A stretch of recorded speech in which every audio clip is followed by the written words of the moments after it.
Oi, queridos, tem uma mensagem que eu estava protelando, mas ela vem martelando na minha cabeça há muito tempo, então eu vou passar para vocês rapidinho. É uma mensagem que está em Atos, capítulo 5, verso de 1 a 11, que fala sobre a história de Ananias e Safira. Não sei se vocês já ouviram falar. Mas um certo varão chamado Ananias, com Safira, sua mulher, vendeu uma propriedade e reteve parte do preço, sabendo também sua mulher, e levando uma parte, a depositou aos pés dos apóstolos. Disse então Pedro, Ananias, por que encheu Satanás o teu coração para mentisses ao Espírito Santo e retivesses parte do preço da herdade? Guardando-a não ficava para ti, e vendida não estava em seu poder? Por que formaste este desígnio em seu coração? Não mentiste aos homens, mas a Deus. E Ananias, ouvindo estas palavras, caiu e expirou.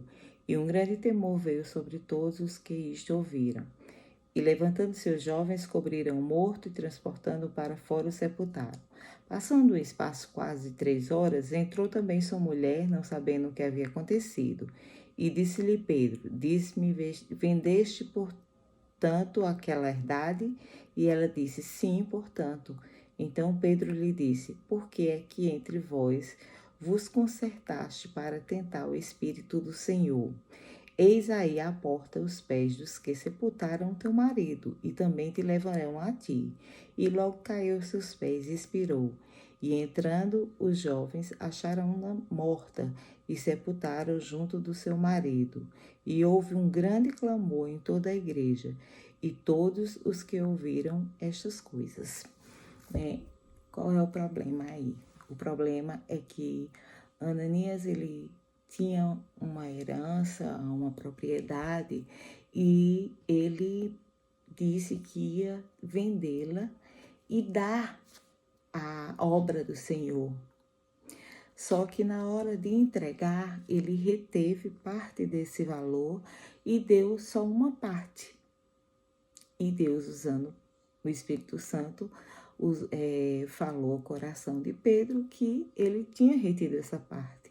E Pedro foi perguntar a ele, foi confrontá-lo, por que ele tinha feito isso. Ele tinha o livre-arbítrio de ficar com toda a herança que ele tinha vendido, com todo o dinheiro, de ter combinado de dar só uma parte e ficar com a outra parte.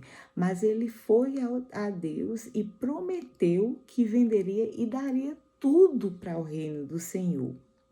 Então, Deus o castigou, tirando a vida.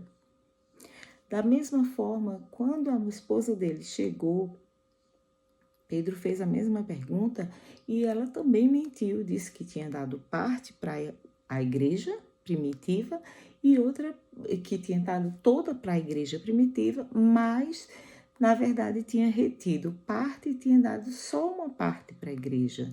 Então Deus tirou sua vida.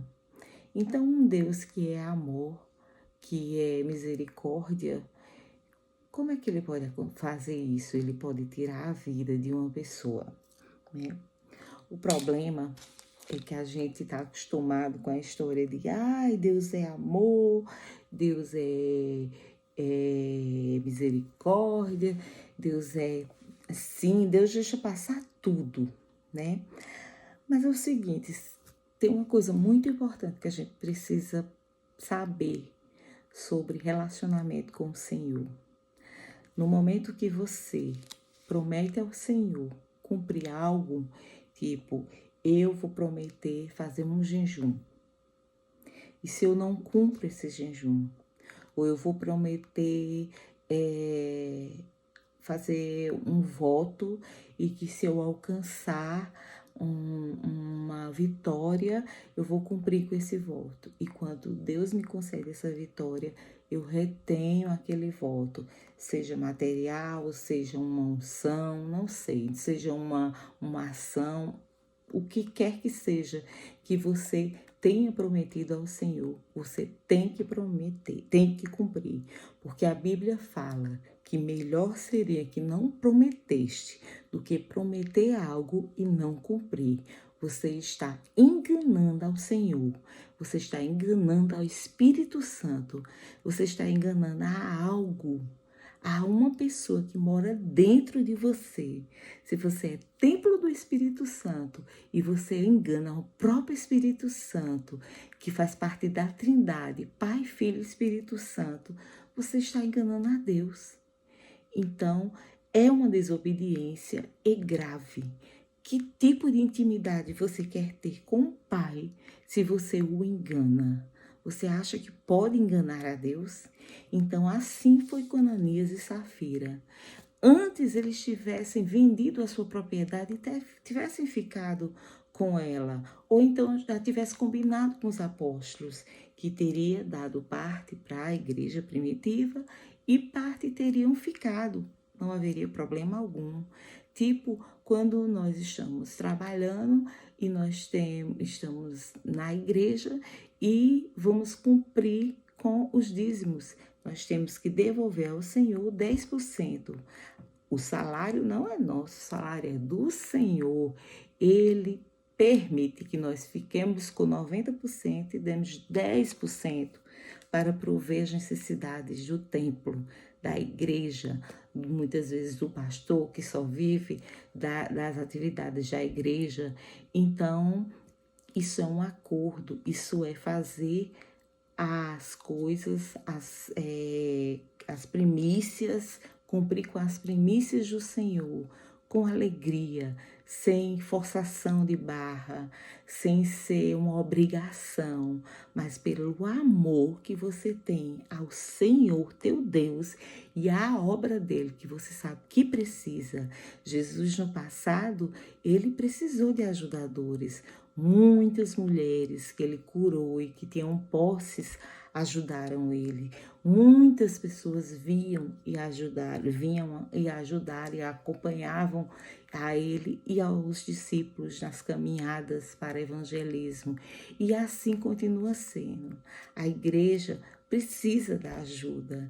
E se você se compromete com Deus em algo, numa oferta, num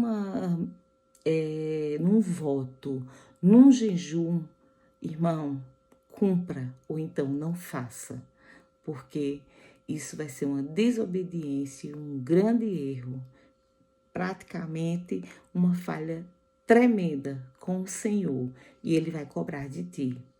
Então, que Deus abençoe, leia mais, com um pouco mais de detalhe essa passagem para você entender melhor que nós precisamos honrar os nossos compromissos com o nosso Deus. Ele é o nosso Salvador. Ele nos livrou da morte eterna. Será que não vale nada? Não, nós não podemos cumprir com nossa palavra? Então, que tipo de cristão estou sendo se eu não tenho palavra? E a palavra de Deus, Deus diz que a palavra do cristão deve ser sim, sim, não, não. Se eu prometo, eu cumpro. Ou então, se eu não prometo, beleza. Antes, não prometer. Se prometer, cumprir. Seja com ofertas e dízimos, seja com voto, seja com jejum ou qualquer outro trabalho que você se dispor a fazer. Leve o compromisso de servir a Deus de maneira correta e séria. Deus abençoe. Um beijo no coração e boa noite.